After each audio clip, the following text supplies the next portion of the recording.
നരകമോചനത്തിന്റെ പത്തിലേക്ക് പ്രവേശിക്കാൻ ഏതാനും മണിക്കൂറുകളുടെ ഉള്ളിൽ മാത്രം അവശേഷിക്കുന്ന ഈ സമയത്ത് എൻ്റെ പ്രിയപ്പെട്ട സഹോദരങ്ങളോട് സഹോദരിമാരോട് എനിക്ക് പങ്കുവെക്കാനുള്ളത്, കഠിനമായ വെയിലത്ത് ഈ ചൂടേറ്റുകൊണ്ട് ഞാനും നിങ്ങളും നോമ്പ് പിടിക്കുമ്പോഴും ആ കഠിനമായ നോമ്പ്, കഠിനമായ ചൂട് സമയത്ത് നാം പിടിക്കുന്ന നോമ്പുകളും രാത്രിയിലെ നീണ്ട നിസ്കാരവും നാം അനുഷ്ഠിക്കുന്ന എല്ലാ അനുഷ്ഠാനങ്ങളുടെ പിന്നിലും അള്ളാഹുവിൻ്റെ പൊരുത്തവും അവൻ്റെ സംതൃപ്തിയും അവൻ്റെ തിരുദർശനവും അവനെ കിട്ടലുമല്ലാതെ ഒരു ലക്ഷ്യം നമ്മുടെ ജീവിതത്തിൽ ഉണ്ടാകാൻ പാടില്ല. ഞാൻ എൻ്റെ പ്രിയപ്പെട്ട സഹോദരങ്ങളോട് ചിന്തിക്കുന്നതിന് വേണ്ടി ഏതാനും ചില ഉദാഹരണങ്ങൾ പറയുകയാണ്. നമുക്കറിയാം, നമസ്കാരമെന്ന് പറയുന്നത് നമ്മെ സംബന്ധിച്ചിടത്തോളം ചില പ്രവർത്തനങ്ങൾ ചെയ്യലാണ്. നമസ്കാരത്തിൻ്റെ മേൽവിലാസം നമ്മൾ ചെറിയ ക്ലാസ് മുതൽ പഠിച്ചത് ഹി അഖ്വാലും വ അഫ്ആലുൻ മുഫ്തതഹത്തും ബിത്തക്ബീരി വ മുഖ്തതമത്തും ബിത്തസ്ലീമി എന്നാണ്. നമസ്കാരം എന്ന് പറയുന്നത് തക്ബീറത്തുൽ ഇഹ്റാം കൊണ്ട് ആരംഭിക്കുകയും സലാം കൊണ്ട് അവസാനിക്കുകയും ചെയ്യുന്ന ചില പ്രത്യേകമായ വചനങ്ങളും പ്രവർത്തനങ്ങളുമാണ് നമസ്കാരം എന്ന് പറയുന്നത്. ഒരാൾ സഫിൽ വന്നിട്ട് ഞാൻ നമസ്കരിക്കുന്നു എന്ന് പറഞ്ഞിട്ട് വെറുതെ കൈകെട്ടാതെ അയാൾ നമസ്കാരത്തിലേക്ക് പ്രവേശിക്കുന്നു എന്ന് പറയുന്നത് പൊള്ളാൻ. നമസ്കാരം എന്ന് പറയുന്നത് കൈ ഉയർത്തി കെട്ടലാണ്, ചിലപ്പോഴൊക്കെ കുനിയലാണ്, ചിലപ്പോഴൊക്കെ നിവരലാണ്, ചിലപ്പോഴൊക്കെ കുട്ടികളെ പോലെ മുട്ടിലിഴയലാണ്, ചിലപ്പോഴൊക്കെ എഴുന്നേറ്റിരിക്കലാണ്, ചിലപ്പോൾ അങ്ങോട്ടും ഇങ്ങോട്ടും തല തിരിക്കലാണ് നമസ്കാരം എന്ന് പറയുന്നത്. കുറെ പ്രവർത്തനങ്ങൾ ചെയ്യലാണ് നിസ്കാരം. എന്നാൽ സക്കാത്തിന് നിങ്ങൾ നോക്ക്, സക്കാത്ത് എന്ന് പറയുന്നത് പാവപ്പെട്ടവന്റെ ഔദാര്യം, പാവപ്പെട്ടവന്റെ അവകാശമായി, പണക്കാരന്റെ ഔദാര്യമായി കൊടുക്കുന്നതല്ല. പാവപ്പെട്ടവന്റെ അവകാശമായി അവന്റെ സമ്പത്തിനെ കാൽക്കുലേഷൻ നടത്തിയിട്ട് 2.5% പാവപ്പെട്ടവന്റെ വീട്ടിലേക്ക് കൊണ്ടുചെന്ന് വിശുദ്ധ ഖുർആനിൽ പരാമർശിക്കപ്പെട്ട 8 കൂട്ടരിൽ ഏതൊരു കൂട്ടരെയാണോ എത്തിക്കുന്നത് ആ കൂട്ടർക്ക് 2.5% അവരുടെ അവകാശമായി കൊടുത്തു വിടുന്നതാണ് സക്കാത്ത്. ആ സക്കാത്ത് കുറെ കാര്യങ്ങൾ ചെയ്യലാണ്. അവനവന്റെ സമ്പത്തിനെ കാൽക്കുലേഷൻ നടത്തലാണ്. അവന്റെ സമ്പത്തിനെ കൃത്യമായി അവന് മനസ്സിലാക്കിയിട്ട് ഏൽപ്പിക്കേണ്ടവരെ ഏൽപ്പിക്കലാണ് സക്കാത്ത് എന്ന് പറയുന്നത്. കുറെ പ്രവർത്തനങ്ങളാണ്. ഹജ്ജും ഉംറയും നമുക്കറിയാം. അറഫയിൽ നിൽക്കലാണ്, മുസ്ദലിഫയിൽ രാപാറുക്കലാണ്, മിനയിൽ കഴിയലാണ്, ഇഫാദത്തിന്റെ തവാഫ് ചെയ്യലാണ്, വദാഇന്റെ തവാഫ് ചെയ്യലാണ്, സഈ ചെയ്യലാണ്. കുറെ കാര്യങ്ങൾ ചെയ്യുമ്പോഴാണ് ഹജ്ജാകുന്നത്. ഈ ഇബാദത്തുകളൊക്കെയും ചെയ്യുമ്പോഴാണ്, അല്ലെങ്കിൽ കുറെ പ്രവർത്തനങ്ങളാണ് എങ്കിൽ നോമ്പ് മാത്രമാണ്. ആ നോമ്പിന്റെ പ്രത്യേകത ഒന്നും ചെയ്യാതിരിക്കലാണ്. നോമ്പെന്ന് പറയുന്നത് ഒന്നും ചെയ്യാതിരിക്കലാണ്. ബാക്കിയുള്ള ഇബാദത്തുകളൊക്കെ കുറെ കാര്യങ്ങൾ ചെയ്യലാണ് എങ്കിൽ നോമ്പെന്ന് പറയുന്നത് ചെയ്യാതിരിക്കലാണ്. എന്ന് പറഞ്ഞാൽ കുടിക്കാതിരിക്കൽ, ഒന്നും കഴിക്കാതിരിക്കൽ, ഭാര്യയെ സമീപിക്കാതിരിക്കൽ, ഭർത്താവിനെ ഭാര്യയെ സമീപിക്കാതിരിക്കൽ, അങ്ങനെ അള്ളാഹു അനുവദിച്ച ചില കാര്യങ്ങളൊക്കെ ചെയ്യാതിരിക്കലാണ് നോമ്പ് കൊണ്ട് ഉദ്ദേശിക്കപ്പെടുന്നത്. ബാക്കിയുള്ള ഇബാദത്തുകളൊക്കെ വർധനങ്ങളും നോമ്പ് വർജനവുമാണ് എങ്കിൽ എൻ്റെ പ്രിയപ്പെട്ട സഹോദരങ്ങളെ, നോമ്പ് ആർക്കുണ്ട് എന്ന് ലോകത്ത് ഒരു ഫാക്ടറിയിലും ഒരു കാൽക്കുലേഷനിലും ഒരാൾക്കും തിരിച്ചറിയാൻ പറ്റാത്ത കാര്യമാണ്. നിസ്കാരം നമ്മൾ ചെയ്യുന്നത് ആരെങ്കിലും ഒക്കെ കാണും. ഹജ്ജ് ആരും കാണാതെ നമുക്ക് ചെയ്യാൻ കഴിയില്ല. നോമ്പിനെ സംബന്ധിച്ചിടത്തോളം എനിക്ക് നോമ്പുണ്ടോ എന്ന് എന്നെ കേൾക്കുന്ന നിങ്ങൾക്ക് മനസ്സിലാവൂല. നിങ്ങളിൽ എത്ര പേർക്കാണ് നോമ്പുള്ളത് എന്ന് ഒരിക്കലും എനിക്ക് തിരിച്ചറിയാൻ കഴിയില്ല. വീട്ടിൽ ഭാര്യയ്ക്ക് നോമ്പുണ്ടോ എന്ന് ഭർത്താവിന് അറിയാൻ കഴിയില്ല. കാരണം ഗോപ്യമായി ചെയ്യുന്ന, അതീവ രഹസ്യമായി ചെയ്യുന്ന ഒരു ഇബാദത്ത് അത് നോമ്പാണ്. ആ നോമ്പ് വളരെ രഹസ്യമായി ചെയ്യുന്ന, അതീവ രഹസ്യമായി ചെയ്യുന്ന ഇബാദത്തായതുകൊണ്ട് തന്നെ ആ നോമ്പിൽ റിയാ കടന്നു വരില്ല, പ്രകടനപരത കടന്നു വരില്ല, ലോകമാന്യത കടന്നു വരില്ല. ബാക്കിയുള്ള ഇബാദത്തുകളിലൊക്കെ ചിലപ്പോൾ ലോകമാന്യത കടന്നു വരാം. നിസ്കരിക്കുന്നവന് ചിലപ്പോൾ അടുത്ത് നിൽക്കുന്നവനെ കാണിക്കാൻ വേണ്ടി അറിയാതെ ചിലപ്പോൾ നിസ്കാരം നിർവഹിച്ചേക്കാം. ഹജ്ജ് ഞാനൊരു ഹാജിയാണ് എന്ന് പൊതുബോധം, ആ പൊതുബോധത്തെ അല്ലെങ്കിൽ പൊതുസമൂഹത്തെ ധരിപ്പിക്കുന്നതിന് വേണ്ടിയിട്ട് ഹജ്ജ് ചെയ്തേക്കാം പലരും. എന്നാൽ സക്കാത്ത് ആരും അറിയാതെ കൊടുത്താലും വാങ്ങുന്നവനെങ്കിലും അറിയുന്നു. അങ്ങനെ അയാളും അറിയുമ്പോൾ ഒരുപക്ഷെ അവൻ ധർമ്മിട്ടനാണ് എന്ന ഒരു ചിന്ത അവന്റെ മനസ്സിൽ കടന്നു വന്നേക്കാം. പക്ഷേ ലോകത്ത് ആകാശത്തിന്റെ താഴെ ഭൂമിക്ക് മുകളിൽ സർവശക്തനായ പടച്ചതമ്പുരാനും അവന്റെ ഉത്തരവാദിത്വം ഏൽപ്പിക്കപ്പെട്ട മാലാഖമാർക്കുമല്ലാതെ ലോകത്തൊരു മഖ്ലൂക്കിനും തിരിച്ചറിയാൻ കഴിയാത്ത ഒരേ ഒരു അമല് അത് നോമ്പാൻ. ഞാൻ എൻ്റെ പ്രിയപ്പെട്ട സഹോദരങ്ങളോട് ഈ കാര്യം പറഞ്ഞുകൊണ്ടൊരു കാര്യം ഉണർത്തുകയാണ്. നമുക്കറിയാം, അള്ളാഹുവിൻ്റെ സ്വർഗവും അവൻ്റെ നരകത്തിൽ നിന്നുള്ള രക്ഷപ്പെടലുമല്ല ഒരു മനുഷ്യൻ ഇബാദത്തുകൾ കൊണ്ട് ലക്ഷ്യമാക്കേണ്ടത് എന്ന പൊതുവായ തത്വം ഞാനും നിങ്ങളും അംഗീകരിക്കേണ്ടതാണ്. അങ്ങനെ വരുമ്പോൾ അതീവ രഹസ്യമായി ചെയ്യുന്ന ഇബാദത്ത് നോമ്പ് മാത്രമേ ഉള്ളൂ എന്ന് പറയുമ്പോൾ, ഇന്ന് ഉച്ചയ്ക്ക് മുമ്പ് പലരും ഇന്നലെ മഗ്രിബ് മുതൽ ഓതിയ ഒരു അധ്യായമുണ്ട്. പരിശുദ്ധമായ ഖുർആനിന്റെ നേരെ പകുതിയിലുള്ള സൂറത്തുൽ കഹ്ഫ്. ആ സൂറത്തുൽ കഹ്ഫിന്റെ അവസാന ഭാഗത്ത് അള്ളാഹുവിന്റെ വിശുദ്ധ ഖുർആനിലൂടെ പടച്ചതമ്പുരാൻ ലോകത്തോട് വ്യക്തമാക്കുന്ന ഒരു കാര്യമുണ്ട്. ഫമൻ കാന യർജു ലിഖാഅ റബ്ബിഹി ഫൽയഅമൽ അമലൻ സ്വാലിഹ വലാ യുശ്രിക് ബിഇബാദത്തി റബ്ബിഹി അഹദ. വിശുദ്ധമായ ഖുർആനിലെ സൂറത്തുൽ കഹ്ഫിന്റെ അവസാന ഭാഗം ഇങ്ങനെയാണ്. അള്ളാഹു പറയുന്നു, ഫമൻ കാന യർജു ലിഖാഅ റബ്ബിഹി. ആർക്കെങ്കിലും അല്ലാഹനെ വേണോ? ആർക്കെങ്കിലും പടച്ചവന്റെ സംതൃപ്തി വേണോ? അള്ളാഹുവിലേക്ക് സംപ്രീതനായി മടങ്ങണമെന്ന് ആരെങ്കിലും ആഗ്രഹിക്കുന്നുണ്ടോ? പടച്ചവനെ കാണണമെന്ന് ആർക്കെങ്കിലും ആഗ്രഹമുണ്ടോ? എന്നാ നിങ്ങൾ രണ്ട് കാര്യങ്ങൾ ചെയ്യണം. ഫൽയഅമൽ അമലൻ സ്വാലിഹ. നിങ്ങൾ സുകൃതങ്ങൾ ചെയ്യണം. നിങ്ങളുടെ ജീവിതത്തിൽ അമലു സ്വാലിഹാത്തുകൾ ചെയ്യണം. ആ അമലു സ്വാലിഹാത്തുകൾ ചെയ്യുമ്പോൾ ഒരിക്കൽ പോലും വലാ യുശ്രിക് ബിഇബാദത്തി റബ്ബിഹി അഹദ. ആ അമലു സ്വാലിഹാത്തിൽ ഒരു കാരണവശാലും റിയാ എന്ന ലോകമാന്യത എന്ന ചെറിയ ശിർക്ക് കടന്നു വരാൻ പാടില്ല. മുഫസ്സിറുകളായ മുഫസ്സിരീങ്ങൾ മുഴുവനും അവിടെ വ്യാഖ്യാനം കൊടുക്കുന്നത് വിഗ്രഹാരാധനയെ പറ്റിയല്ല. കാരണം സുഹൃതം ചെയ്യുന്ന, സൽക്കർമ്മം ചെയ്യുന്ന ഒരു മനുഷ്യനെ സംബന്ധിച്ചിടത്തോളം അയാൾ വിഗ്രഹാരാധകനായി മാറൂല, ദേവീദേവന്മാരെ ആരാധിക്കുന്നവരായി മാറൂല, 33 കോടി ദൈവങ്ങളെ പൂജിക്കുന്നവരായി മാറൂല. അതുകൊണ്ട് തന്നെ ഒരാൾക്ക് അല്ലാഹുവിനെ വേണമെങ്കിൽ അയാൾ സൽക്കർമ്മം ചെയ്യുന്നതോടൊപ്പം തന്നെ അവന് ജീവിതത്തിൽ ഒരു കാരണവശാലും ശിർക്ക് ചെയ്യാൻ പാടില്ല എന്ന് ഖുർആൻ വളരെ വ്യക്തമായി സുവ്യക്തമായി പഠിപ്പിക്കുമ്പോൾ, ആ പറയുന്ന ശിർക്ക് ശിർക്കുൻ അസ്ഗർ എന്ന ശിർക്കാൻ, അഥവാ മൈനർ ശിർക്കാൻ, ലോകമാന്യതയാണ്. ലോകമാന്യത എന്ന പ്രകടന പരത ആരെങ്കിലും കാണിക്കാൻ വേണ്ടിയിട്ട് ഒരാൾ അമല് ചെയ്താൽ ആ അമല് അള്ളാഹുവിനെ കാണുന്നതിന് കാരണമായ അമലല്ല. അതുകൊണ്ട് തന്നെ അവന്റെ ജീവിതത്തിൽ അവന് സുഹൃതം ചെയ്യുമ്പോൾ അതിലൊരു കാരണവശാലും മറ്റൊരു മഖ്ലൂക്ക് കടന്നു വരാൻ പാടില്ല, ഒരു സൃഷ്ടി കടന്നു വരാൻ പാടില്ല. ആ സൃഷ്ടി കടന്നു വന്നാൽ ആരെയെങ്കിലും കാണിക്കാൻ വേണ്ടിയിട്ട് കല്യാണം കഴിക്കാൻ പോകുന്ന പെണ്ണിന്റെ വാപ്പ പള്ളിയിൽ നമസ്കരിക്കുന്നു എന്ന് കാണുമ്പോൾ താൻ കല്യാണം കഴിക്കാൻ പോകുന്ന പെണ്ണിന്റെ വാപ്പ പുതുമാരനായി കടന്നു വരുന്നവൻ നല്ല ഒരു മുത്തഖിയാണ് എന്നറിയട്ടെ എന്ന ചിന്തയോടെ പള്ളിയിൽ ചെന്ന് കൈകെട്ടി നിസ്കരിക്കുന്നവന്റെ നമസ്കാരം അള്ളാഹുവിനെ കാണുന്ന ഇബാദത്തായി മാറുന്നില്ല. മഅ്മൂമീങ്ങളെ കേൾക്കട്ടെ എന്ന ചിന്തയിൽ ഇമാമായ ഞാൻ എൻ്റെ ഖിറാഅത്തിന്റെ ശൈലിയിൽ എന്തെങ്കിലും വ്യത്യാസം വരുത്തിയിട്ട് എൻ്റെ നമസ്കാരത്തിന്റെ റക്അത്തുകളുടെ ദൈർഘ്യം, ആ നമസ്കാരത്തിന്റെ സുജൂദ് റുകൂകളുടെ ദൈർഘ്യം ഞാൻ കൃത്യമായി എൻ്റെ നമസ്കാരത്തിൽ കൊണ്ടുവന്നാൽ ആ നമസ്കാരം പുറകിൽ നിൽക്കുന്ന മൗമൂമിങ്ങൾക്ക് വേണ്ടിയാണ്, ഖാലിഖായ പടച്ചതമ്പുരാനുമായിട്ട് കണക്ട് ചെയ്യപ്പെടുന്ന ഇബാദത്തല്ല.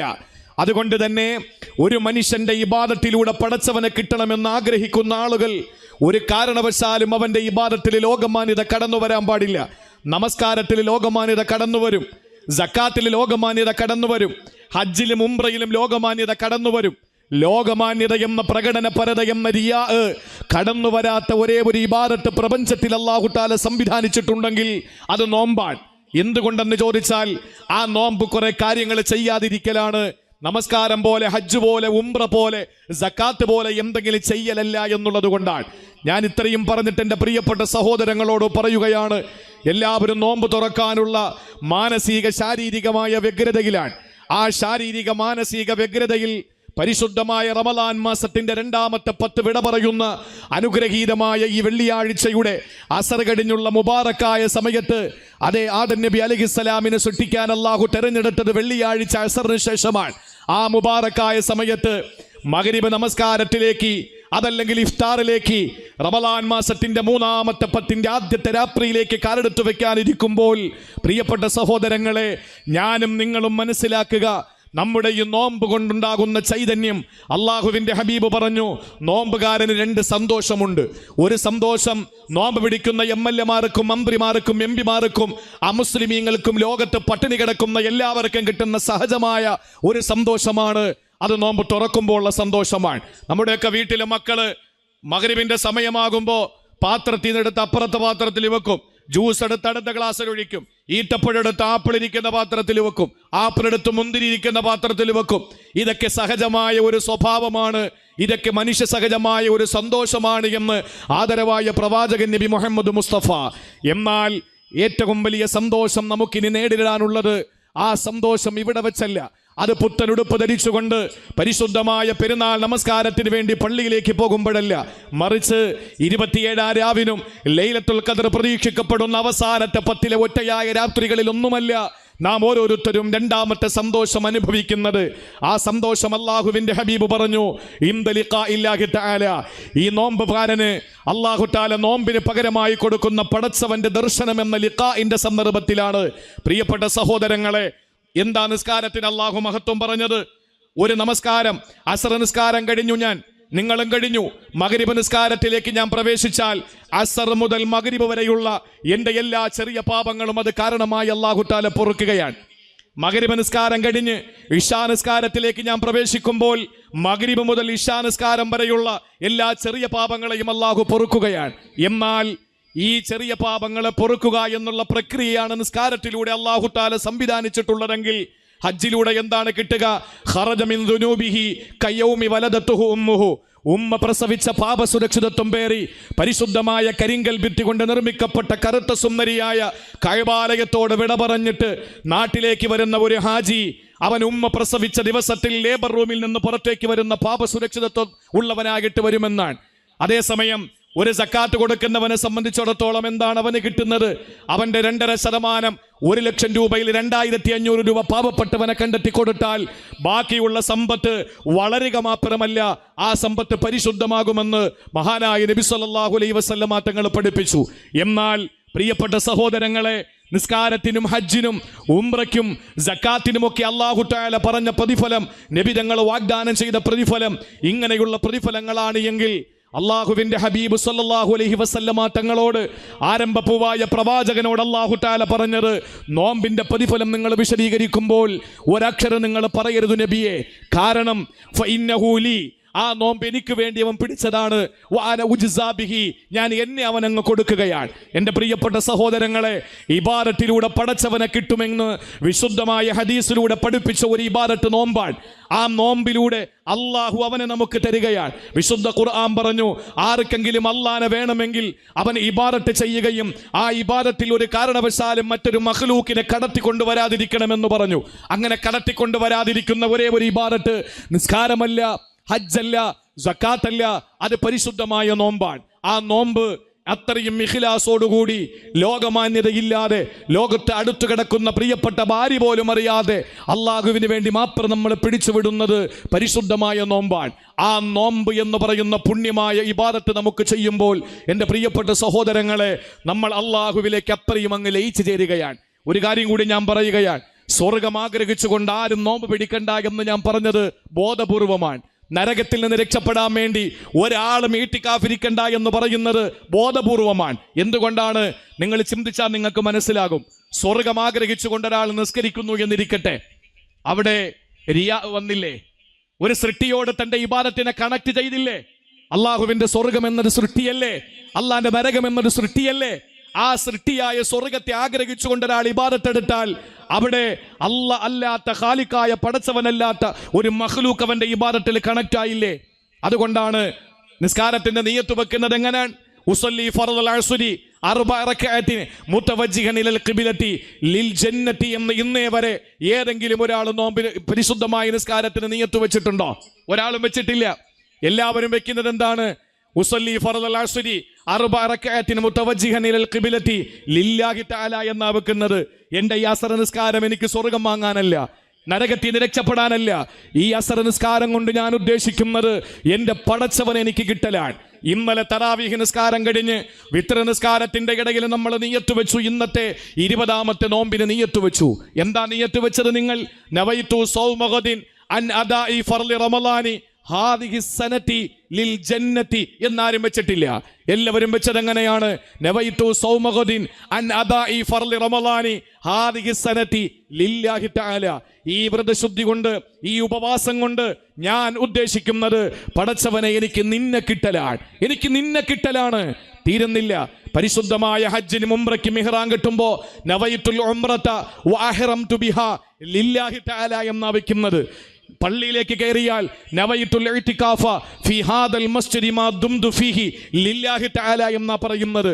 ഏത് വിഷയത്തിലും പ്രിയപ്പെട്ട സഹോദരങ്ങളെ നമ്മൾ ലക്ഷ്യമാക്കുന്നത് അള്ളാഹുവിനെ കിട്ടുക എന്നുള്ളതാണ്. ഈ നോമ്പ് കൊണ്ട് പടച്ചവൻ ഉദ്ദേശിക്കുന്നതും അവനെ നമുക്ക് തരലാണ്. അതുകൊണ്ടാണ് പറഞ്ഞത് ഫമങ്കാന യർജൂ ലിഖാ റബ്ബിഹി ഫൽയഅമൽ അമലൻ സാലിഹാ വലാ യുശ്രിക് ബിഇബാദത്തി റബ്ബിഹി അഹദാ. സൂറത്തുൽ കഹ്ഫിന്റെ അവസാന ഭാഗത്ത് അല്ലാഹ് പറയുകയാണ്, ആരൊരാള് പടച്ചവന്റെ ലിഖാഹ് പ്രതീക്ഷിക്കുന്നുവോ, ആരൊരാള് പടച്ചവനെ കിട്ടണമെന്ന ആഗ്രഹത്തോടെ ഇബാദത്ത് എടുക്കുന്നുവോ, ആർക്കാണോ അള്ളാഹുവിനെ വേണ്ടത്, ആ പടച്ചവനെ ആർക്കാണോ വേണ്ടത്, അവന് ഫൽയഅമൽ അമലൻ സാലിഹാ, അവന് സൽക്കർമ്മങ്ങൾ സുഹൃതങ്ങൾ അവന് ചെയ്തു കൊള്ളട്ടെ. വലാ യുശ്രിക് ബിഇബാദത്തി റബ്ബിഹി അഹദാ, അവന്റെ ഇബാദത്തിൽ ഒരു മഖ്ലൂക്കിനെയും അവനെ കടത്തിക്കൊണ്ടുവരാതിരിക്കട്ടെ. സഹോദരങ്ങളെ, ഇബാദത്തുകൾ കൊണ്ട് നമുക്ക് സ്വർഗം വലുതല്ല. സ്വർഗം അല്ലാഹു തരുന്ന ബോണസാ. നരകത്തിൽ നിന്ന് രക്ഷപ്പെടുക എന്ന് പറയുന്നത് അല്ലാഹു നമുക്ക് തരുന്ന വലിയൊരു സമ്മാനമാ. നമുക്ക് ഏറ്റവും വലിയ സമ്മാനം അല്ലാഹനെ കിട്ടല.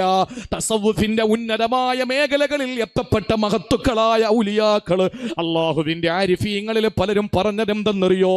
പടച്ചവനെ, നിനക്ക് ഞങ്ങളെ നരകത്തിലിടലാണോ ഇഷ്ടം? നിനക്ക് സംതൃപ്തി ഞങ്ങൾ നരകത്തിൽ പോകലാണോ?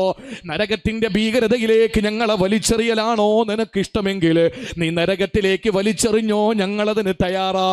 അതല്ല, നീ ഞങ്ങളെ സ്വർഗത്തിലേക്ക് കൊണ്ടുപോയാൽ അനുഗ്രഹീതമായ സ്വർഗത്തിന്റെ അനുഭൂതികളിൽ ആറാടുമ്പോൾ കൈകൊണ്ട് തൊട്ടാൽ പൊട്ടിച്ചിരിക്കുന്ന മണിവീണ കമ്പികളുടെ നാദം കൊണ്ട് മുഖരിതമായ അള്ളാന്റെ സുഖലോരുപ സ്വർഗത്തിൽ നമ്മൾ പാറി നടക്കുമ്പോൾ അള്ളാഹു ഇടയ്ക്കിടയ്ക്ക് വന്നിട്ട് ചോദിക്കുന്ന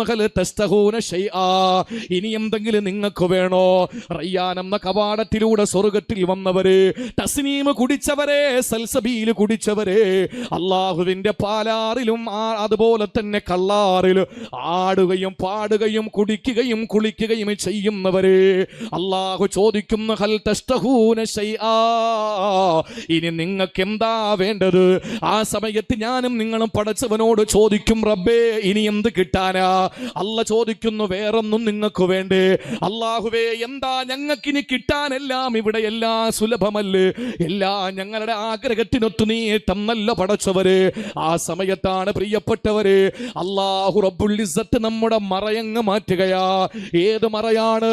തൂര് സീനാ പർവ്വതത്തിന്റെ മുകളിൽ കലീമുല്ലാഹി മൂസാ നബി അലൈഹിസ്സലാം അല്ലാഹുവിന്റെ തജല്ലി കണ്ടപ്പോൾ 40 ദിവസത്തെ ഉപവാസത്തിന് ശേഷം, 40 ദിവസത്തെ നോമ്പിന് ശേഷം അല്ലാഹു കലീമായ മൂസാ നബിക്ക് അല്ലാഹുവിനെ കാണിച്ചു കൊടുക്കാൻ തീരുമാനിച്ചപ്പോൾ ആ പടച്ചവന്റെ കോടാന കോടാന കോടാന കോടി പ്രകാശരശ്മികളിൽ ഒരു രശ്മി തൂര് സീനാ പർവ്വതത്തിന്റെ മുകളിൽ നിന്ന് പ്രത്യക്ഷപ്പെട്ടപ്പോൾ ഏറ്റവും വലിയ തന്റേടിയായ ആരോഗ്യദൃഢഗാത്രനായ നല്ല ആരോഗ്യമുള്ള പ്രവാചകന്മാരിൽ ഏറ്റവും വലിയ ചങ്കുറപ്പുള്ള കലീമുല്ലാഹി മൂസാ അലൈഹിസ്സലാം ഏറ്റവും വലിയ പർവ്വതമാകുന്ന തൂര് സീനാ പർവ്വതത്തിന്റെ മുകളിൽ അല്ലാഹു റബ്ബുൽ ഇസ്സത്തിന്റെ പ്രകാശത്തിന്റെ കോടിയിൽ ഒരു അംശം പ്രകാശം കണ്ടപ്പോൾ ജഅലഹു ദക്കാ വഖറ മൂസാ സ്വൈകാ, മൂസാ നബി ബോധം കെട്ട് നിലമ്പെത്തുകയാണ്. ആ തൂര് സീനാ പർവ്വതം പൊടിഞ്ഞു പോവുകയാ. എന്റെ പ്രിയപ്പെട്ട സഹോദരങ്ങളെ, ആ സമയത്ത് തൂര് സീനാ പർവ്വതത്തിന്റെ മുകളിൽ നിന്ന് അള്ളാന്റെ പ്രകാശത്തിന്റെ രശ്മികളിൽ ഒരു രശ്മി കണ്ടു തീർക്കാൻ മൂസാ നബിക്ക് കഴിഞ്ഞില്ലെങ്കിൽ 40 ദിവസത്തെ വ്രതത്തിന് ശേഷം മൂസാ നബി അള്ളാനെ കാണാൻ വേണ്ടി പോകുമ്പോ ആ പടച്ചവന്റെ നൂറ് കാണാൻ, അള്ളാഹുവിന്റെ പ്രിയപ്പെട്ട പ്രവാചകനെ കാണാനുള്ള ആ ഒരു കഴിവില്ലാതെ പോകുമ്പോ മൂസാ നബി മുനാജാത്തിന്റെ വേള ഒരിക്കൽ ചോദിച്ചു, റബ്ബേ അന്ന് തൂര് സീനയിൽ എന്താ സംഭവിച്ചത് തമ്പുരാനെ? ആ സമയത്ത് അല്ലാഹു മൂസ നബിയോട് പറയുന്നു, ബൈനി വ ബൈനക അൽഫു ഹിജാബ്, ഹിജാബ്. മൂസ നബിയെ, നിങ്ങൾ തൂര് സീനാ പർവ്വതത്തിൽ വരുമ്പോ ഞാൻ എൻ്റെ പ്രകാശം നിങ്ങൾക്ക് കാണിച്ചു തരാമെന്ന് പറഞ്ഞിട്ട് എൻ്റെ പ്രകാശത്തിന്റെ കോടിയിൽ ഒരംശം നിങ്ങൾക്ക് കണ്ടു തീർക്കാൻ കഴിയാതെ നിങ്ങൾ മോഹാലസ്യപ്പെട്ട് വീണു പോകുമ്പോ ബൈനീവ ബൈനക അൽഫു ഹിജാബ്, എന്റെയും അങ്ങയുടെയും ഇടയിൽ 1000 മറകൾ ഉണ്ടായിരുന്നു. സ്വർഗത്തിന്റെ സുന്ദരമായ പറുദീസകളിലേക്ക് നമ്മൾ കയറി പോകുമ്പോ ആ മറയ അല്ലാഹു അങ്ങ് മാറ്റുകയാ. ആ മറയ അല്ലാഹു അങ്ങ് മാറ്റുമ്പോൾ ആ പടച്ചവനെ നമ്മൾ കാണുകയാണ്. ഏതുപോലെ നിങ്ങൾ 14 രാവിന്റെ പൗർണമിയെ കാണുമ്പോൾ അള്ളാന്റെ റസൂൽ അവിടെ പറഞ്ഞത് 14 രാവിന്റെ പൗർണമിയെ കാണുമ്പോൾ നിങ്ങൾക്ക് കാണാ.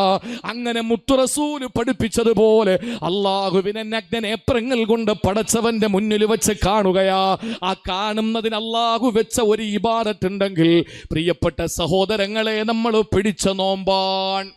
ആ നോമ്പ് അള്ളാഹുവിന് വേണ്ടി നമ്മൾ ചെയ്യുന്ന ഇബാദത്താണ്. മാത്രമല്ല നിരവധി ഉസ്താദുമാരിപ്പുണ്ട്. പ്രിയപ്പെട്ട സഹോദരങ്ങളെ, ഓരോ 5 മിനിറ്റിൽ അവരുടെ വിലപ്പെട്ട ഉപദേശങ്ങൾ നിങ്ങൾക്ക് കേൾക്കേണ്ടതുമുണ്ട്. ഞാൻ കൂടുതലായിട്ട് വിശദീകരിക്കുന്നില്ല. പക്ഷേ നിങ്ങളും ഞാനും മനസ്സിലാക്കേണ്ട ഒരു കാര്യമുണ്ട്. പരിശുദ്ധമായ റമളാൻ മാസത്തിൽ ഞാനും നിങ്ങളും 20 ദിവസം നോമ്പ് പിടിച്ചു. അൽഹംദുലില്ലാ, പടച്ചവന്റെ തൗഫീഖോടുകൂടി ഏതാനും മിനിറ്റുകൾ വഴിമാറുമ്പോൾ 20ാമത്തെ നോമ്പ് നമ്മൾ പൂർത്തീകരിക്കുന്നു. ഈ സന്ദർഭത്തിൽ നമുക്ക് അല്ലാഹു തരുന്ന സമ്മാനം ഏതാ? പടച്ചവന്റെ സ്വർഗമാണോ? ആ സ്വർഗം എൻ്റെ പ്രിയപ്പെട്ടവരെ നേടുക എന്ന് പറയുന്നത് അലി റളിയല്ലാഹു അൻഹുവിൻ്റെ വാക്ക് കടമെടുത്തു പറഞ്ഞാൽ ഒരുതരം ബിസിനസ് മൈൻഡാണ്. എന്താ ബിസിനസ്സുകാരുടെ മൈൻഡ്? ഇവിടെ വിതയ്ക്കണം, അവിടെ കൊയ്യണം. അലി റളിയല്ലാഹു അൻഹുവിൻ്റെ വാക്കാണ്. മഹാനവറുകൾ പറയാണ്, സ്വർഗം ആഗ്രഹിച്ചുകൊണ്ട് ഏതൊരു മനുഷ്യ ഇബാദത്തെടുത്താലും അത് ഒരുതരം ബിസിനസ് മുതലാളി മൈൻഡാണ്. ഇവിടെ വെക്കുക, അവിടെ അടിക്കുക. അതല്ലേ നമ്മൾ ചെയ്യുന്നത്? നിസ്കരിക്കാൻ വേണ്ടി ഓടി പള്ളിയിലെത്തി, എന്താ ഉദ്ദേശം? എനിക്ക് സ്വർഗം കിട്ടണം. ഇതന്നല്ലേ ബിസിനസ്സുകാരുടെ മൈൻഡ്? അതാകരുത്. സയ്യിദുന അലിയിൽ മുർത്തള റളിയല്ലാഹു അൻഹു പഠിപ്പിക്കാൻ. ചില ആളുകൾ പാപങ്ങളിൽ നിന്ന് മാറി നിൽക്കുന്നത് അള്ളാന്റെ നരകത്തെ പേടിച്ചുകൊണ്ടാണ്.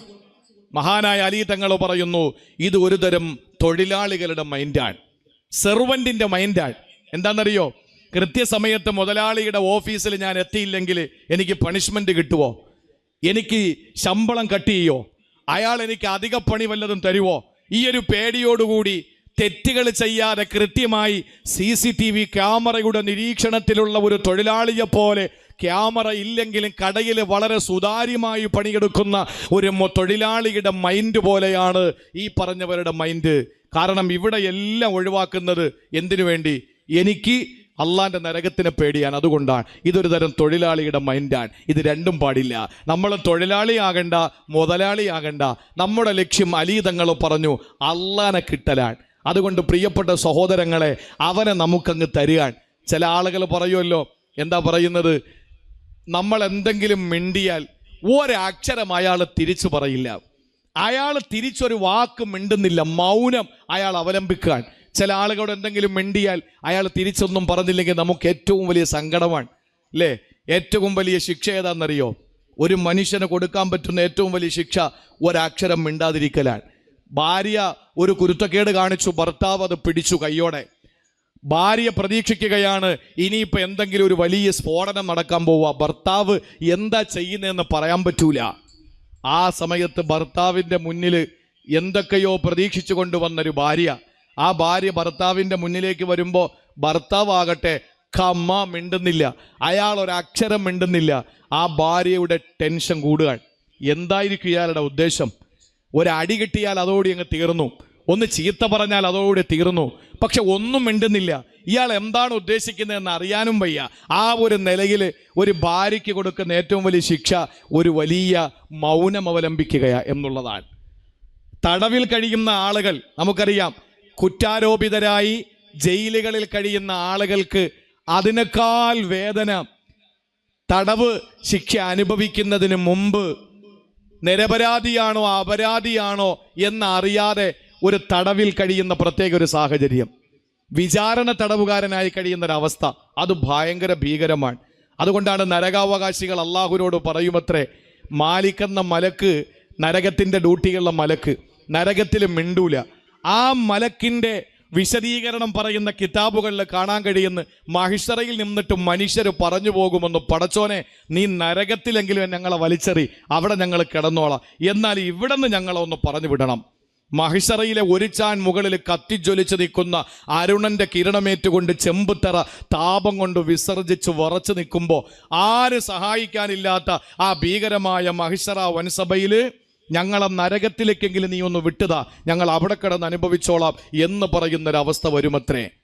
എന്നതുപോലെയാണ് മൗനം. ഒരാളിൽ നിന്ന് എന്തെങ്കിലും ഒരു മൗനം ഉണ്ടാവുക. നിങ്ങൾ നോക്കൂ, നമ്മൾ എന്ത് ചോദിച്ചിട്ട് മിണ്ടാത്ത സാധാരണക്കാരനായ ഒരു മനുഷ്യൻ്റെ അവസ്ഥ ഇതാണെങ്കിൽ, പടച്ചവനോട് നമ്മൾ എന്തെങ്കിലും ചോദിച്ചിട്ട് മറുപടി കിട്ടാതിരുന്നാൽ ഒരു മഖലൂക്കായ ഒരു സൃഷ്ടിയായ ഒരു മനുഷ്യൻ്റെ അവസ്ഥയെപ്പറ്റി ഒന്ന് ആലോചിച്ച് നോക്കിയേ. എന്തായിരിക്കും അവൻ്റെ അവസ്ഥ? നിങ്ങൾ നോക്ക്, പരിശുദ്ധമായ ഖുർആൻ സൂറത്തുൽ ബഖറ, എൻ്റെ ഓർമ്മ ശരിയാണെങ്കിൽ 183, 184, 185, 187 ഈ 4 ആയത്തുകൾ പറയുന്നത് നോമ്പിനെ പറ്റിയാണ്.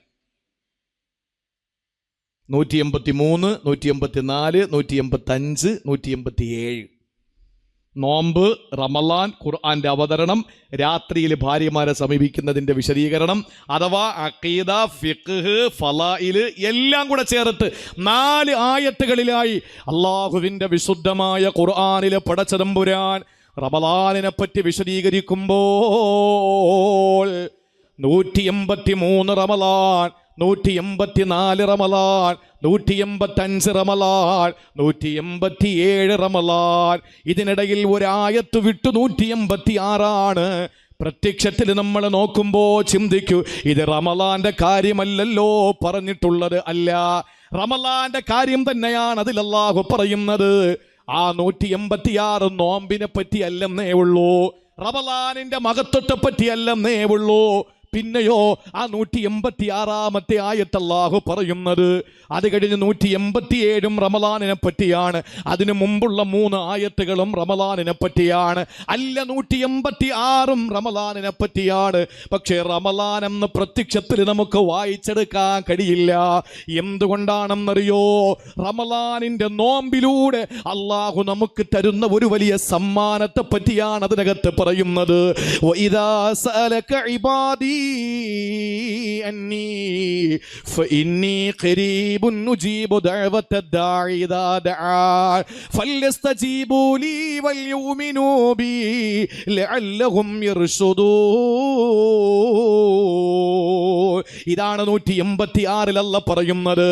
അതിനു മുമ്പുള്ള 3 ആയത്തുകളും റമളാൻ മാസത്തെ പറ്റിയാ, അതിനുശേഷം വരുന്ന ആയത്തും റമളാനിനെ പറ്റിയാ. എൻ്റെ സഹോദരങ്ങളെ, ഈ ആയത്തും റമളാനിനെ പറ്റി തന്നെയാണ്. പടച്ചവന് തെറ്റുപറ്റിയിട്ടില്ല. ഇത് പറയുന്നത് റമളാന്റെ ചൈതന്യം ഉൾക്കൊള്ളുന്ന ഒരാളിനെ പറ്റിയാ പറയുന്നത്. നബിയേ, എന്നെ പറ്റി അങ്ങയോട് വന്നിട്ട് എൻ്റെ ദാസന്മാരെ ചോദിക്കുമ്പോ പറയണം, നബിയേ ഇന്നി ഖരീബ്, ഞാൻ അവന്റെ സമീപസ്ഥനാണ്, ഞാൻ അവന്റെ തൊട്ടടുപ്പ് തന്നെ ഉണ്ടെന്ന് പറഞ്ഞു കൊടുക്കൂ നബിയേ. ഫൽയസ്തജീബൂ ലീ, അവൻ എന്നോട് ചോദിക്കട്ടെ, ഞാൻ കൊടുക്കാ. അവൻ എന്നോട് മിണ്ടട്ടെ, ഞാൻ അവനോടും മിണ്ടാ. അവൻ എന്നോട് സംസാരിക്കട്ടെ, ഞാൻ അവനോട് സംസാരിക്കാ. വൽയസ്തജീബൂ ലീ വൽയുമിനൂ ബി ലഅല്ലഹും യർഷുദൂൻ. വിശുദ്ധ ഖുർആനിൽ അല്ലാഹു തആല ചേർത്തു പറഞ്ഞ 5 ആയത്തുകളാ. അതിൽ 3 അവസാനത്തെ 1 മാത്രമല്ല റമളാനുള്ളത്.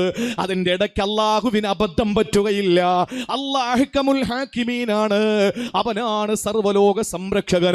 അതുകൊണ്ട് പടച്ചതമ്പുരാന് തെറ്റുപറ്റിയില്ല. അവിടെ ദുആയിനെ പറ്റി പറയുന്നത് നോമ്പുകാരൻ അല്ലാഹു കൊടുക്കുന്ന വലിയ ഒരു സമ്മാനമാണ്. അല്ലാഹു ഒരാളെ അങ്ങ് ബോധിച്ചാൽ, അല്ലാഹു ഒരാളോട് അങ്ങ് ഇഷ്ടം വന്നാൽ അവന് ചോദിക്കുന്നതിനൊക്കെ അല്ലാഹു ഉത്തരം കൊടുക്കുന്നതാണ്.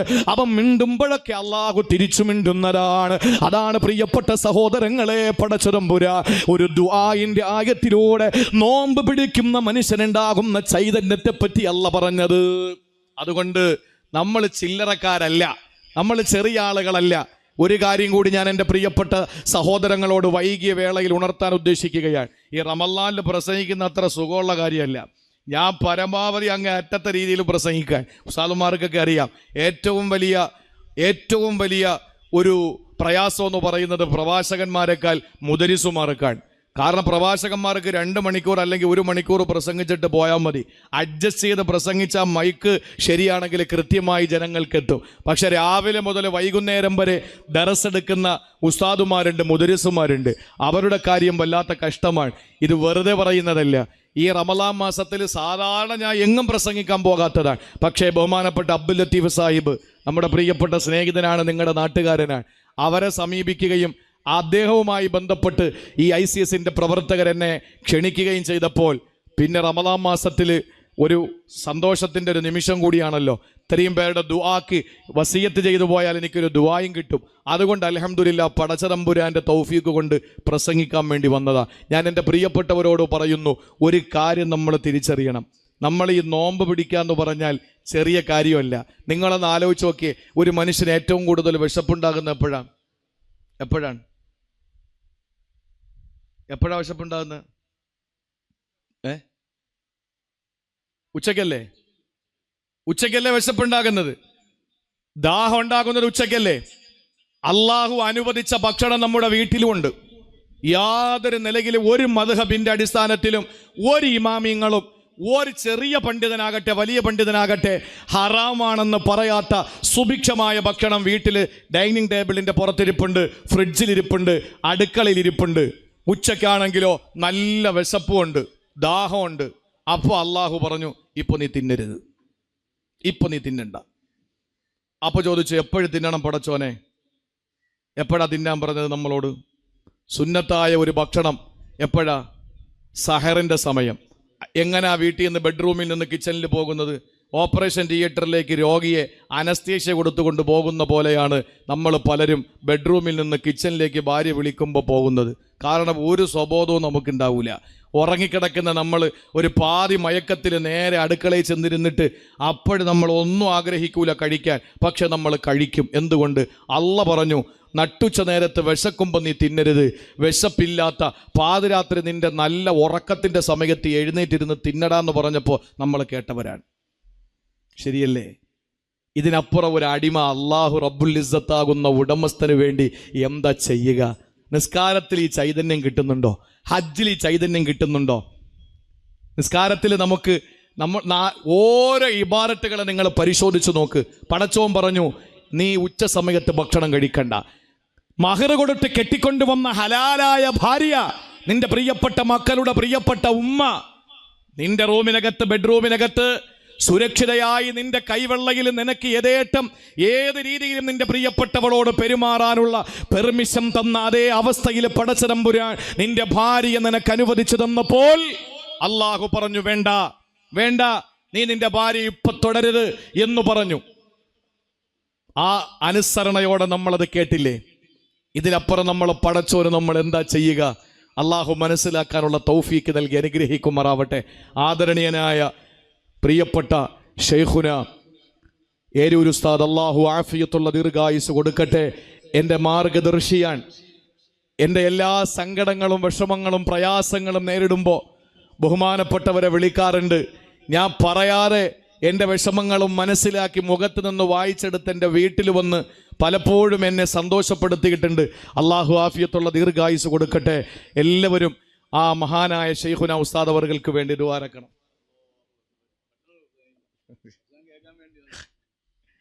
ഇരുന്നോളി. പുറത്ത് നിൽക്കുന്നവരൊക്കെ അകത്തോട്ട് കയറി. ഇനി നമുക്ക് അതിഥിയായി വരാൻ ആരുമില്ല. ഇനി വരാനുള്ളത് ജിബ്രീൽ അലൈഹിസ്സലാം മാത്രമേ ഉള്ളൂ. അത് ലൈലത്തുൽ ഖദറിന്റെ രാത്രിയിലാണ്. അതിന് മിനിറ്റുകൾ മാത്രമേ ബാക്കിയുള്ളൂ. 21-ാം രാവ് ലൈലത്തുൽ ഖദർ ഏറെ പ്രതീക്ഷിക്കപ്പെടുന്ന രാത്രിയാണ്. എൻ്റെ പ്രിയപ്പെട്ട സഹോദരങ്ങളെ, ഇനി ഒരിക്കലും ഞാൻ പ്രസംഗിച്ച് നീട്ടിക്കൊണ്ടുപോകുന്ന ശരിയല്ല. കാരണം വെള്ളം കണ്ടാൽ തയമ്മം ബാത്തിലാവും. അപ്പോൾ അതുകൊണ്ട് ഇൻഷാ അല്ലാഹ് ഞാൻ എന്തായിരുന്നാലും ഇനി കൂടുതലൊന്നും പറയുന്നില്ല. പറഞ്ഞു വന്നത് ഞാൻ ഒരു 5 മിനിറ്റ് കൊണ്ട് അവസാനിപ്പിക്കുകയാണ്. ബഹുമാനപ്പെട്ടവരുടെ ദുആക്കപ്പുറത്ത് അവിടുത്തെ ഇവിടെ ഉപദേശം കൂടി ഈ നാടിന് ആവശ്യമാണ്. അതുകൊണ്ട് തന്നെ ഇൻഷാ അല്ലാഹ് അധിക പ്രസംഗം നടത്തി ഞാൻ ഒരിക്കലും സമയം നഷ്ടപ്പെടുത്തുന്നില്ല. മുബാറക്കായ സമയമാണ്. അല്ലാഹു തആല തന്ന ഏറ്റവും നല്ല ഒരു ഭാഗ്യമാണ് ഈ വിശ്വാസികൾ ഒരുമിച്ച് കൂടിയിട്ട് ഇവിടെ ഇരുന്ന് ദുആരക്കാനുള്ള ഭാഗ്യം ലഭിക്കുക എന്നുള്ളത്. അല്ലാഹു നമുക്ക് തന്ന ഈ ഭാഗ്യത്തെ അല്ലാഹു തആല നമ്മുടെ പരമ്പരകൾക്കും കൂടി കൂടി പകർന്നു കൊടുക്കാൻ അള്ളാഹു തൗഫീക്ക് നൽകട്ടെ. അള്ളാഹ് ആദരിച്ചവരെയൊക്കെ ആദരിക്കാൻ, അള്ളാഹ് ബഹുമാനിച്ചവരെയൊക്കെ ബഹുമാനിക്കാൻ, അള്ളാഹു തആല തള്ളിക്കളഞ്ഞവനെ പോടാ നിന്റെ പണി നോക്കിയെന്ന് പറയാനുള്ള ഈമാനികമായ തൻ്റെ ഇടവും ചങ്കൂറ്റവും നമുക്ക് അള്ളാഹു തരട്ടെ. പ്രിയപ്പെട്ട സഹോദരങ്ങളെ, ഞാൻ അതാ പറഞ്ഞു വന്നത്, അള്ളാഹു തആല നമ്മൾ അബ്ദാണ്, കേവലം ഒരു അടിമയാണ് എന്ന് ലോകത്തിൻ്റെ മുമ്പിൽ സമ്മതിച്ചു കൊടുക്കാൻ. ഇഷ്ടംപോലെ സമ്പത്ത് നമുക്കുണ്ട്, അള്ളാഹു അനുഗ്രഹിച്ച് ഒരുപാട് കാശുണ്ട്, നമുക്ക് കഴിക്കാൻ ഭക്ഷണത്തിന് ഒരു കുറവുമില്ല, കുടിക്കാൻ വെള്ളത്തിനൊരു കുറവുമില്ല. പലസ്തീനിലെ പാവപ്പെട്ട പൊന്നുമക്കൾക്ക് ഒരു ഗ്ലാസ് പച്ചവെള്ളം കുടിക്കാൻ, ഒരു റൊട്ടിയോ ഒരു ഈത്തപ്പഴമോ കഴിക്കാനില്ലാതെ പലസ്തീനിലെ പാവപ്പെട്ട പൊന്നുമക്കള് ഇന്നും ലോകം കണ്ട ഏറ്റവും വലിയ ടെററിസ്റ്റായ, ലോകം കണ്ട ഏറ്റവും വലിയ രക്തദാഹിയായ ഇസ്രയേലിൻ്റെയും അമേരിക്കയുടെയും വക്താക്കൾ എറിയുന്ന വലിയ വലിയ ബോംബുകളുടെ മുമ്പിൽ പാവപ്പെട്ട ഫലസ്തീൻ്റെ മക്കൾ പടഞ്ഞു മരിച്ചുകൊണ്ടിരിക്കുകയാ. നോമ്പുകാരായ പ്രിയപ്പെട്ട മക്കൾ അള്ളാഹുവിൻ്റെ സ്വർഗ്ഗത്തിൽ അള്ളാഹു സുഭിക്ഷമായ ഭക്ഷണവും വെള്ളവും പാനീയവും ങ്ങളൊക്കെ തന്നല്ലോ. എന്നിട്ട് അള്ളാഹു പറഞ്ഞു, വിശക്കുന്ന ഉച്ചയ്ക്ക് നീ കഴിക്കരുത് മോനെ. നമ്മൾ അനുസരിച്ചു. എന്നിട്ട് നേരത്തെ ഞാൻ പറഞ്ഞതുപോലെ ഈ ഒരിക്കലും കഴിക്കാൻ ആഗ്രഹമില്ലാത്ത ആ സഹറിൻ്റെ സമയത്ത് കഴിക്കാൻ പറഞ്ഞപ്പോൾ അള്ളാഹ് പറഞ്ഞതിൻ്റെ പേരിൽ പാതി ഉറക്കത്തിൽ നമ്മൾ കഴിക്കുന്നു. ഇതിനപ്പുറം നമ്മൾ അബ്ദാണ് എന്ന് പടച്ചോൻ്റെ മുമ്പിൽ തെളിയിച്ചു കൊടുക്കാൻ ഇനി എന്താ ഉള്ളത്? ഒന്ന് ആലോചിച്ച് നോക്കിയേ. അതുകൊണ്ടാണ് അബ്ദിയത്തിൻ്റെ ഏറ്റവും വലിയ ഉബൂദിയത്തിൻ്റെ അടയാളമാകുന്ന ഈ നോമ്പിനെ അല്ലാഹു തആല റമളാനിൽ കൊണ്ടുവന്നിട്ട് റുബൂബിയത്തിൻ്റെ ഏറ്റവും വലിയ ദൃഷ്ടാന്തമായ ഖുർആനെ കൂടി അല്ലാഹു തആല റമളാനിൽ അങ്ങ് ഇറക്കി. റുബൂബിയത്തിൻ്റെ ഏറ്റവും വലിയ ദൃഷ്ടാന്തമാണ് ഖുർആൻ. ഫാത്തിഹ മുതൽ നാസ് വരെ അല്ലാഹ് റബ്ബാണ് എന്ന് ലോകത്തോട് വിളിച്ചു പറയാൻ അതിൻ്റെ ഏറ്റവും വലിയ പ്രകടമായ തെളിവാണ്. ആ റുബൂബിയത്തിൻ്റെ ദൃഷ്ടാന്തമായ ഖുർആനിനെ അല്ലാഹു റമളാനിൽ അങ്ങ് ഇറക്കിയിട്ട് ഉബൂദിയത്തിൻ്റെ ഏറ്റവും വലിയ ദൃഷ്ടാന്തമാകുന്ന പട്ടിണി കിടന്ന് ഉപവസിക്കുക എന്നതിനെ അല്ലാഹു തആല റമളാനിൽ നമുക്ക് നിർബന്ധമാക്കി. നമ്മൾ അബ്ദിയത്ത് തെളിയിക്കുമ്പോൾ അള്ളാഹു അവിടെ നിന്ന് റുബൂബിയത്ത് നമ്മുടെ മുമ്പിലേക്ക് പ്രകടമാക്കിക്കൊണ്ടിരിക്കാൻ. അതുകൊണ്ടാണ് ആദരവായ പ്രവാചകൻ നബി മുഹമ്മദ് മുസ്തഫ സല്ലല്ലാഹു അലൈഹി വസല്ലമ തങ്ങൾ പറയുകയാണ്, ആര് സഹായിക്കാനില്ലാത്ത മഹ്ശറ വനസഭയില്, ആ ഭീകരമായ മഹ്ശറയില് അള്ളാഹുവിൻ്റെ കോടതിയാണ്. അവിടെ അഡ്വക്കറ്റുമാരില്ല, വക്കീലുമാരില്ല. അവിടെ വാദികളും പ്രതികളും സാക്ഷികളും മാത്രമാണ്. അവിടെ യജമാനനായ പടച്ചവൻ മാത്രമാണ് ജഡ്ജ്. അല്ലാഹു എന്ന ജഡ്ജി, അല്ലാഹുവിന്റെ മാലാഖമാരെന്ന് പറയുന്ന അവിടെ പടച്ചവന്റെ പട്ടാളം ഇങ്ങനെ വിന്യസിക്കപ്പെടുമ്പോൾ 70,000 ചങ്ങലകളെ ബന്ധിക്കപ്പെട്ട് ഓരോ ചങ്ങലയിൽ 70,000 മാലാഖമാര് പിടിച്ചു വലിച്ചെടച്ചു കൊണ്ടുവരുന്ന ഭീകരമായ നരക, ആ നരകത്തെയും കൊണ്ട് നിർത്തുമ്പോൾ വജാഅ റബ്ബുക വൽ മലക്കു സഫൻ സഫാ വജീഅ യൗമഇദിൻ ബിജഹന്നമ. ആ സമയത്ത് നരകം കൊണ്ടുവന്നു. അള്ളാഹു എന്ന ജഡ്ജി ഹാജരായി. അതുപോലെ മലായിക്കത്തുകൾ വരിവരിയായി അണിയണിയായി നിൽക്കുന്നു. എല്ലാവരും എത്തിയെന്ന് ഉറപ്പിക്കുകയാണ്.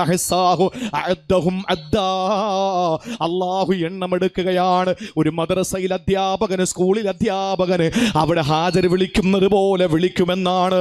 പ്രിയപ്പെട്ടവരെ, പടച്ചവന് എണ്ണമെടുക്കാതെ തിരിയാത്തതിൻ്റെ പേരിലല്ല, തിരിയാത്ത നമുക്ക് തിരിയാൻ വേണ്ടി അല്ലാഹ് പറഞ്ഞതാണ്. അല്ല എണ്ണി തിട്ടപ്പെടുത്തിയിട്ട് മലക്കുകളെല്ലാം 4 ഭാഗത്ത് വിന്യസിക്കപ്പെട്ട് അള്ളാഹു എന്ന യജമാനനായ ജഡ്ജി ഹാജരായി എല്ലാ നിലയിലും നരകത്തെ വലിച്ചു കൊണ്ടുവന്ന് പടച്ചവന്റെ മഹ്ശറ എന്ന കോടതി അതാ സെറ്റാകുമ്പോൾ ഉബൂദിയത്തിന്റെ ദൃഷ്ടാന്തമായ നോമ്പ് അവിടെ വരികയാണ്. റുബൂബിയത്തിന്റെ ദൃഷ്ടാന്തമായ ഖുർആനും അവിടെ വരികയാണ്. എന്നിട്ട് നോമ്പ് അല്ലാഹുവിനോട് പറയുന്നു, പടച്ചവനെ, പകല് ഞാൻ ഇവനിലേക്ക് ഇറങ്ങി ചെന്നപ്പോൾ ഞാൻ ഇവനോട് പറഞ്ഞു കഴിക്കരുതേ. അവൻ കഴിച്ചില്ല അല്ലാ, അവന് കുടിച്ചില്ല അല്ലാ. അവൻ്റെ തൊണ്ട പൊട്ടി, അവൻ്റെ ചുണ്ട് വരണ്ടുണങ്ങി, അവൻ്റെ ആമാശയം കത്തിക്കരിഞ്ഞു. എന്നിട്ടും അവൻ ഒരു ജലപാനം നടത്തിയില്ല, ഒരുരുള ഭക്ഷണം അവൻ കഴിച്ചില്ല. എനിക്ക് വേണ്ടിയിട്ട് എന്നെ ബഹുമാനിച്ചുകൊണ്ട് പടച്ചവനെ, പകല് ഞാൻ ഇവന് ഭക്ഷണം മുടക്കിയവനാണ്.